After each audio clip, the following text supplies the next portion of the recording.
we are going to see if we can finish this thing up. So the first section I want us to spend some time is this lower third of the page. And so I am going to grab my flat brush for that, and I'm going to need some of that yellow ochre that you have been using. We might have to dull it a little bit. We might have to lighten it a little bit. I'm going to clear a little space here on my palette, and it's pretty bright, right? We want to dull that, and because it's in the yellow family, the best way to dull that is just a little bit of violet, believe it or not. That's going to lower the intensity of that color. And then a little bit of water, of course, is also going to be helpful. So I really don't need a lot of pigment for this, especially in the area closest to the door. If you notice, that's the area that really seems to be the lightest in value. And then as you move back in space, back here towards the left side, it's getting a little bit darker. So we can get a little bit more pigment on our brush. And of course we're going to paint right down to the bottom there, over the top of that violet we added earlier. And where we want it to be lighter, just keep water on your brush. That's going to help to lighten that value. For the moment, we're not going to worry about the texture. We just are kind of doing the base coat of that lower third section. So we want to let that kind of set up and then dry. Let's go ahead and do our area on the right side. And this we can actually be a little darker because this wall is in shadow, not only due to where the light source is, but also due to the fact that it's behind the trees, so whatever light is available is probably not getting in there very well.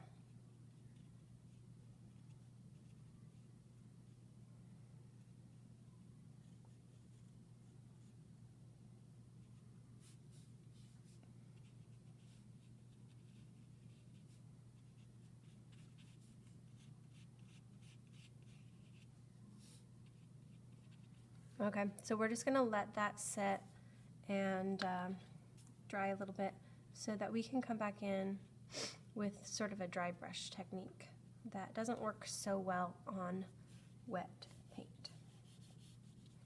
So, okay, let's jump in somewhere else. We can go ahead and do some more work in the sky. I'd like to build up a little bit more value there. And so I'm going to do that by, again, grabbing my big round brush and getting some blue and maybe even just a tiny bit of violet, just to get a little bit of different look than what we did before, just a little bit different texture. And focus on just getting a little more variation in value back here. So I'm always keeping in mind that inspiration image and looking for spots where it's a little darker and just kind of pulling those out, bringing those in.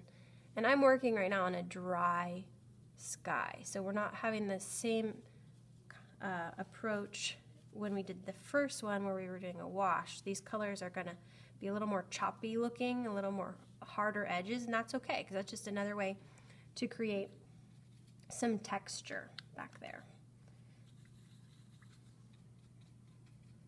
So, and if we get a little too dark somewhere we don't like that hard edge, we just a little bit of water kind of soften that up. But we can really, you know, be a little bit silly, a little creative, a little bit loosey-goosey, so to speak, in the background, because it's a sky, so there's no uniformity to it. You know, it's going to have layers of different variations of color and different variations of textures, some brighter blues, some not so bright, and then we're just gonna let that be that backdrop for the work we're doing in the foreground. Okay, I'm happy with that. Now I'm gonna just jump in with some green. And we're gonna work on the area that is the trees, and then also the area that is the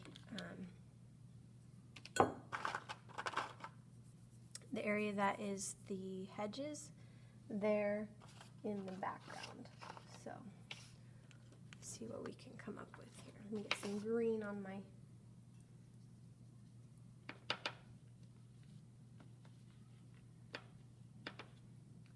plate. So I'm mixing, especially for these further back trees, I've got some black in that mixture, and that is on purpose because I want it to be a dark green.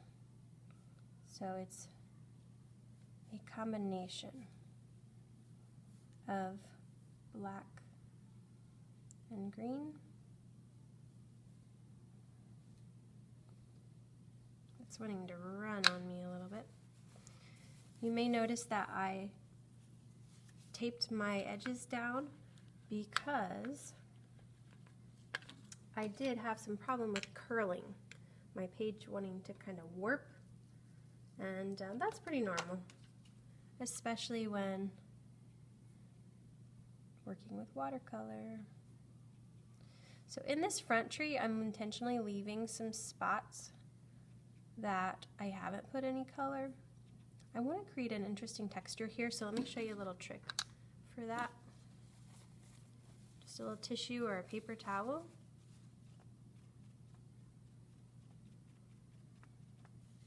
Is a good way to create layers of different texture. And I'm looking at the inspiration tree, but I'm not necessarily gonna be recreating it, you know, brush stroke for brush stroke. I'm more going for kind of an overall texture that matches what I'm seeing there. So again, this little kind of dab and blot technique is a good one for that. Okay, and then in my at my horizon line back here, gonna need some more green, and again it's a darker green, and along that edge there, having a little difficulty, so that flat brush is always my go-to when I'm trying to do some detail work.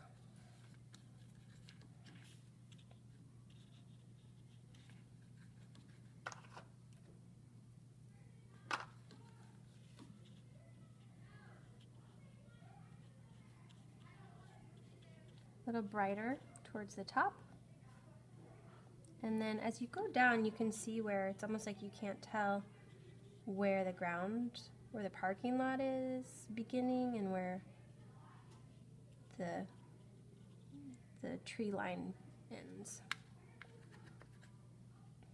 Maybe even a little bit of yellow in there to kind of brighten that up, that yellow ochre kind of mixed into there. Just going to give you a little bit more depth and a little bit more interesting texture happening.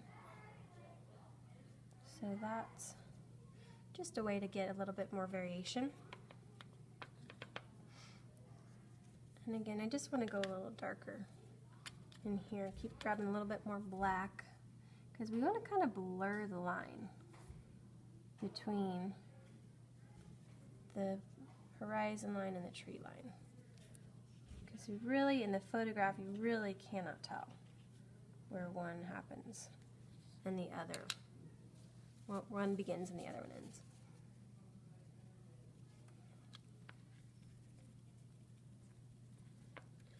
And just keep playing with it until you're happy with the color and also the texture that you're going for. And this is another area where it just has to look like something green. It doesn't necessarily have to be, it's not going to be identifiable, and there's not really a right or a wrong. You know, we can see that there's a little bit of dark value in there just to show some depth. And that's kind of the idea there. And then while I have some of that different green on my brush, we're going for a texture here, remember? So play with it until you get something that you like, that you think works for the look we're going for here.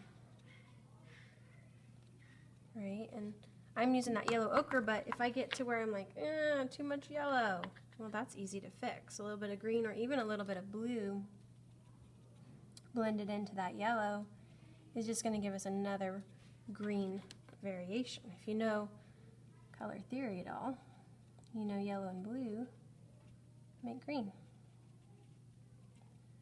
So that's another way just to get some different things happening in there. And that blot technique is a good one for just giving you some variations. Now my green trees in the background behind this one, they just aren't dark enough for me. So I'm going to come in, especially down below, towards the bottom of them. You can see that they're pretty dark down there. So another layer is not a bad idea. And then let it get a little bit lighter as they move towards the top.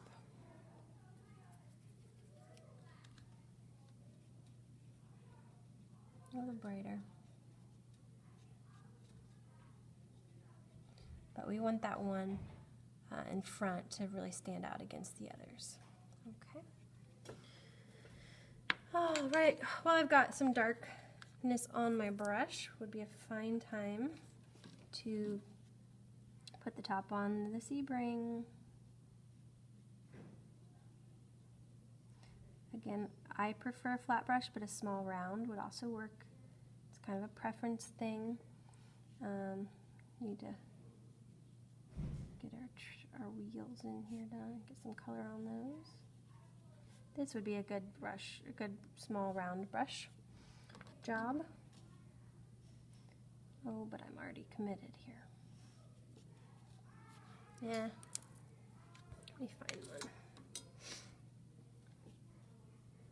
For these details, a detail brush is a good idea. These cars, they're not going to be perfect, guys. We're just doing our best, and we want it to look like a car. That's our goal here. We don't necessarily have to have something that is identifiable by make and model. We just want it to look like a car. And just like the trees in the building, you know, there's a little bit of a kind of a outlining effect that's been done here. So that's a good way to kind of clean up any concerns and just let that go right into the parking lot. Any places where we aren't happy with a line or an edge, right? And just, you know, there's a lot of black underneath the cars here, so that's something we can just kind of fade out there. Okay. All right, that same small round is probably a good choice for your brown that you're going to need for the trees, because those are some pretty thin trunks there. So a small round brush is going to be a good choice there. This is a pretty good round brown for what we're doing.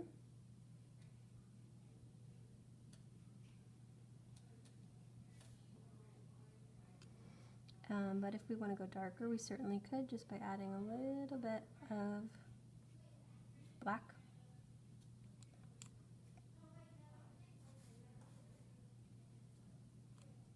especially as we want it to kind of pop through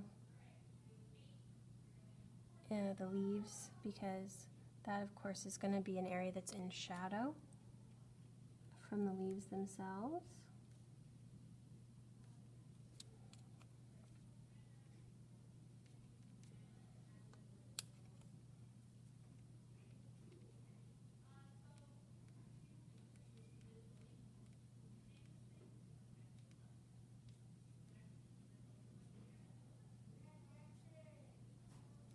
So we're slowly running out of places to paint here, guys. Any of these things we could come back in and tweak and play with and add some layers and add some outlining to our trees. You know, this effect is certainly present in the overall look of this picture. So it's perfectly fine to keep finessing, keep playing, give some definition and that kind of a thing. Blend areas out, you know, disguise that line there, disguise that line there. Of course we have our curb here, and looks like I did miss a little spot right there. If you also missed that spot, we're gonna have to creatively try to find that purple pinky color that we used there. Good reason to never clean your palette. You can always find something that slightly resembles what you're looking for. Kind of come back to it. Okay, so that'll work for that. And for our curb, and there's that grassy green area, it's going to be something pretty similar to what we used on our trees. It's going to be dark. And at least around the trees it should be green. You might notice in this particular version that I left out the trash can. Whoops, that's okay. Do be careful around where you've already painted, because those colors are going to want to run into one another. So just be aware. You know, it wouldn't be the end of the world if we had some green bleed into our trunks of our trees, but that could easily happen if you're not careful. All right, and then really it's almost a black along this curb here. So that small round brush is going to be a good one. Okay guys, the one area we haven't addressed yet, and we've left it dry as long as we possibly can, is the texture on that lower section of the wall. So what do we use? Well, it's going to be a little bit of that yellow ochre and a little bit of brown, maybe even a kind of a combination of the two until we get something we like. You know, in the back area, the corner closest to the cars, it is something a little bit darker, and a lot of paint on my brush right now, so I'm going to sort of spread it out and not just put it all in one spot. But as I get closer to the front corner of the building, I want to really lighten up on that, because if you notice when you're looking at the inspiration image, it really starts to just blend right in. And if you get a little bit heavy-handed, not a problem. We're creating an overall texture here, so you can also do some blotting just to kind of spread the wealth a little bit in terms of that value.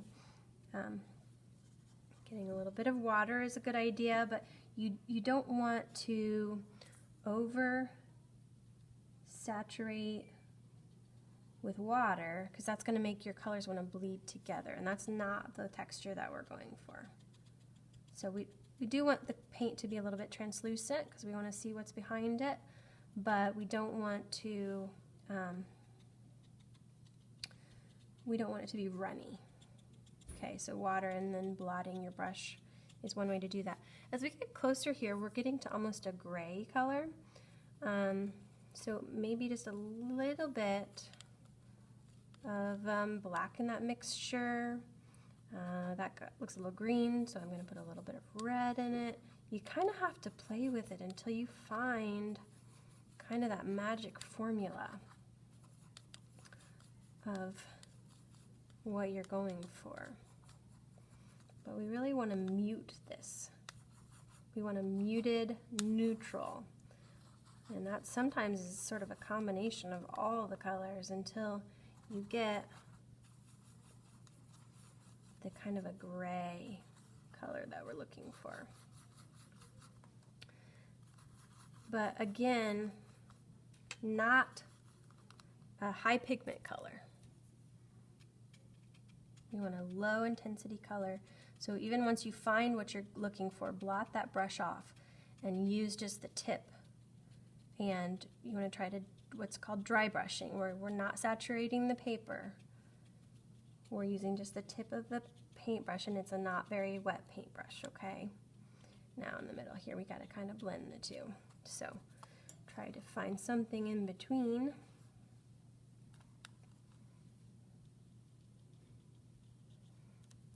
Again, if that brush is too wet, just blot that off.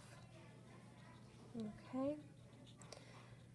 And then really just the smallest bit of this is happening in the wall behind the trees. We can't really see much of it, so we can, I don't just spend a whole lot of time there, but we do want to get some texture in there. And this is definitely one of those things you just have to play with to get something you're happy with. And you always have that choice to blot some of that color out. Some of it, if it's too dry, it's not going to let you do that, but if it's wet at all, it will allow you to kind of pull some of that pigment off until you get something that you like. I like to play with that transition between the darker and the lighter area. I don't want it to look too abrupt where one changes to the other. This same color is going to work really nicely for inside this doorway here. It needs to get darker still. Yeah, nice neutral, kind of a ugly color, but that's okay. That's what we see there. Maybe even pull a little bit of it into the windows just to give us something other than just gray back there. Okay. And then, guys, we're dangerously close here. I do feel like maybe we could use the tiniest bit more purple along the bottom of the wall. But we do always just, I mean, we could go at this forever. We want to be aware that there's a point where we just stop and say, okay, that's good enough. And sometimes we can go too far, right? Sometimes we can end up like overworking an area or getting something in there we don't like. And there does come a point within any artwork where you just have to say, all right, I'm going to call it done before I mess it up and get something that I don't like. Okay, so just a little bit of that purple I'm seeing back here. I just want to try not to leave a stripe, right? Kind of try to blur that a little bit. Okay, guys, I am pretty happy with this. I hope you are happy with yours. I hope you had fun doing it, and I just say good luck to you.